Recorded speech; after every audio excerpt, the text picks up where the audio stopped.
تو لکھا ہے غواسی جو تھے یہ قلی قطب شاہ کے دور کے اہم شاعر تھے. سلطان جو آپ کے تھے عبداللہ قلی قطب شاہ، انہوں نے ملک الشعراء کا خطاب بھی انہیں دیا تھا اور یہ سفیر کے عہد پر بھی فائز رہے. ان کی 3 مثنویاں ہیں جو مین ہیں. اس میں ایک ہے مینا سوانتی، دوسری ہے سیف الملوک اور بدیع الجمال، ٹھیک ہے، اور اس کے بعد ہے طوطی نامہ. 3 ان کی مشہور مثنویاں ہیں. غزل، قصیدے، رباعی اور مرثیوں پر مشتمل ان کا ایک دیوان بھی موجود ہے. حسن و عشق کا موضوع ان کا خاص میدان ہے. اور غواسی کی 3 مثنویاں جو یہ ہیں، ان کا عشق، یہ جو تینوں مثنویاں ہیں یہ عشقیاں ہیں، لیکن جو عشق کا قصے ہیں وہ مختلف انداز میں بیان ہوئے ہیں. ایسا نہیں ہے کہ عشقیہ قصے ہیں تو کنٹینیوسلی سب ایک جیسے ہو، انہیں الگ الگ انداز میں انہوں نے بیان کیا ہے. ان قصوں کے پیچھے اخلاق اور معاشرات کے آئینے اور ادب بھی تمثیلی پیمانے میں نظم کیا گیا ہے، ٹھیک ہے. یعنی کہ ایسا نہیں ہے کہ صرف موٹے طور پہ بات کی جائے. اگر اسے آپ ڈیٹیل میں دیکھیں گے، ڈیپ اسٹڈی کریں گے تو آپ کو پتہ چلے گا کہ اس میں جو انہوں نے اخلاق کو، معاشرات کو، یہ ساری چیزوں کو بھی انہوں نے بیان کیا ہے. اس کے بعد بتاتے ہیں زبان اور بیان کے اعتبار سے بھی غواسی نے اپنی انفرادیت قائم کی ہے.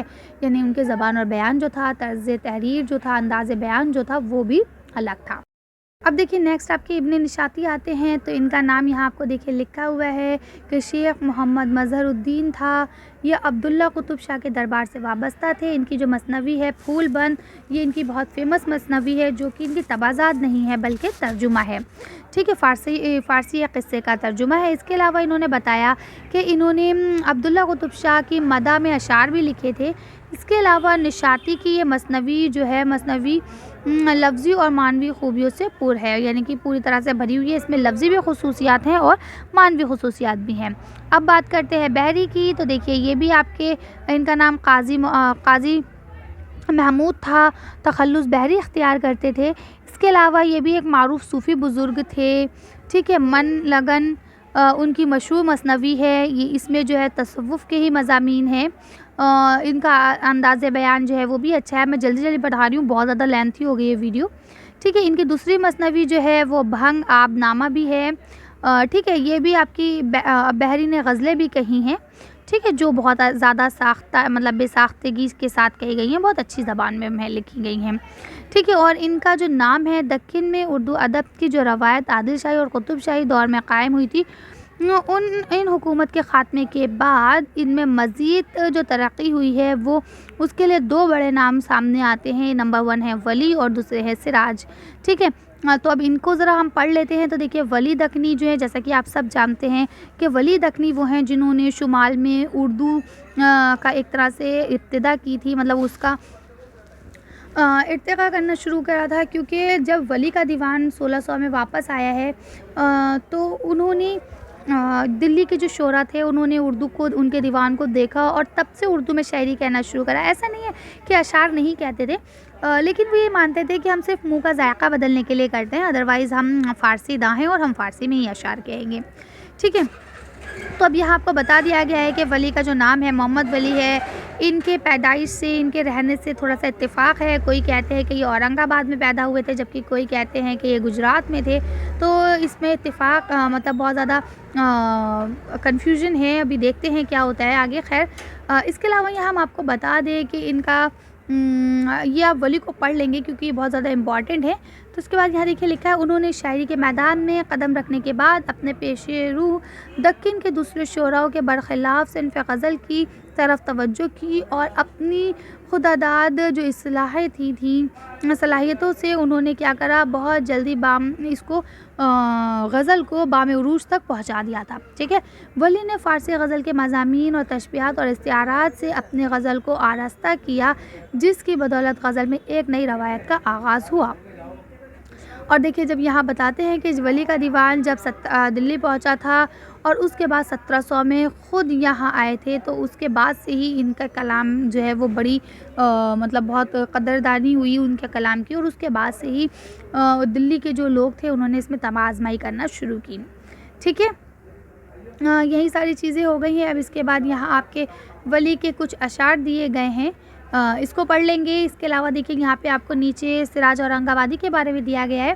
تو سراج اورنگ آبادی کا تخلص تھا سراج، اور اس کے علاوہ میرٹھ سے رہنے والے تھے یہ،